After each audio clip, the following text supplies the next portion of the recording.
So next we're going to hear from another gardener. Her business is called The Rural Gardener, and it's Michelle. Is she here? Oh, Michelle Threndyle. That's it. Great. Come on up, Michelle. Hi, my name is Michelle. What I used the grant for was to build a little mini incubator. But to tell you a little bit about the history, my mother owns 2 farms, about 200 acres. And the one farm is 100 years old and the second one is 6 years old. So my mom has basically rented most of the land except for a small patch where I've been working on. I basically have taken 2 acres, which is organic pasture. It hasn't been touched with pesticides or anything for all those years. So basically, I took 1.5 acres, the rest are resting until they're organic, and made it into a vegetable garden. One of the primary things that my brother and I did 10 years ago when my dad was still alive is we managed to plow up one huge plot, and we used to grow up to 1,000 pounds of garlic. And so my brother got really busy with his gardening business, and I ended up taking over, but I couldn't produce 1,000 pounds. So I started off with 250 pounds. So in the last 3 years, I started to go back into gardening production. And I started to find a lot of demand in the last 3 years doing market gardening. I primarily still work in Toronto part-time, so I work off the farm to sustain some living, to keep this gardening business going. And put money back into the gardening, as most people do. We put money back into the things we love to do. Basically, what I make from Toronto as a private gardener, and I bring it up to the farm and I spend it. I spend on building stuff to upgrade the garden. So one of the things, the second year I did in gardening was I built this greenhouse with the money, and this plastic hoop greenhouse, which is 12 feet by 24. And one of the problems I had last year was it wasn't warm enough. And even though I built a little plastic tent, that two plastic tents, 4 by 8, about 4 feet high, to house all the tomato plants and all the peppers and everything. And it still wasn't warm enough. I had to put heaters in and stuff, and it was very frustrating because I would spend like every night 2 hours putting them to bed, make sure they stay warm all night, and then not sleep all night because I was afraid they would freeze. So this year I decided I would never do this again. I would build a proper incubator for the seedlings. And one of the ideas that came up was using twin wall polycarbonated sheets. And I thought first I was going to do half the greenhouse, but it became too costly. So what I did instead is built this incubator, which is flappable. It turns into a box, and then all the panels fall apart.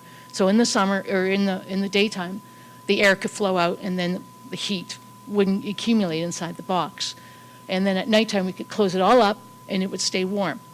My one problem I have with it is, even though it's warm inside, I still have to worry a little bit about frost. So one of the things I will be adding to it is probably heating beds on the bottom, and there's the greenhouse. And I also insulated the outside wall of that plywood back that faces the northwest, which gets brutal winds. And another problem I also have with this greenhouse, there wasn't enough vents. So I have to cut, very above the door, I have to cut a huge window flap so I can let the air out escape from both ends, from the north and the south. So it hasn't been done yet, but I'm doing that after I finish the incubator. Incubator 2 is almost done. So all of this you can see now they're all open, the flaps, and the only flap that doesn't open is in the middle. And those will be stationary because you can't open them. But basically, this was to cut down on the time and to be able to grow tomato plants and peppers, especially peppers, earlier because they need such a long growing time, and eggplant. And I found it really difficult to my mother found it really difficult to keep them all going, and she says, all these tomato plants, what am I going to do with them? They're all ready, So I had to get hoops for them. Eventually, I will do that later. But I have to thank my mom, because my mom is really definitely a fixture in helping me grow, because she's been doing it for all her life. And there's no one that can grow tomato plants better than my mom. She's never has any seedlings die off on her. And what I also grow is I grow a lot of heirloom tomatoes and a lot of heirloom vegetables, which I really, really favor. And that's my main education on when I go to farmers markets, is I really push for flavor and the taste of food. I challenge people, taste this tomato. Have you ever tasted a tomato as good as this? And you go to a store, you're getting market field tomatoes. They're not as good as heirloom tomatoes. And I do the same thing with kale. And those are my three main things I grow is my tomato, my kale, and my garlic. And those are my main staples of growing, because if I go any larger, I don't think I have much energy. But I have my friend, Adriana, she's my sidekick, and she helps, does all the marketing. Okay, you need to grow more beets, you need to grow more carrots, you need to grow more eggplant and stuff like that, so she keeps me going on what I need to grow.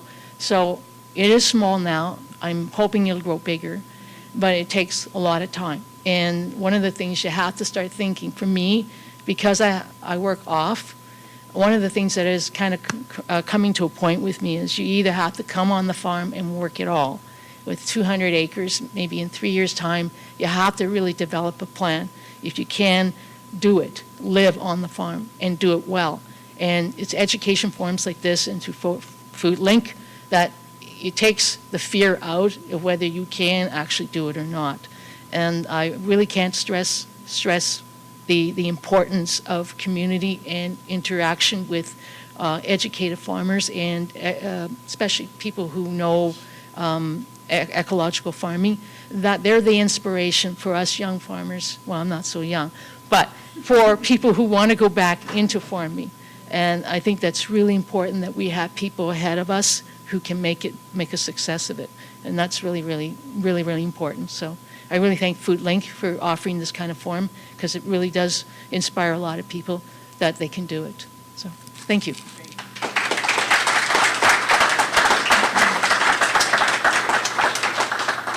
That's great, Michelle. Thank you.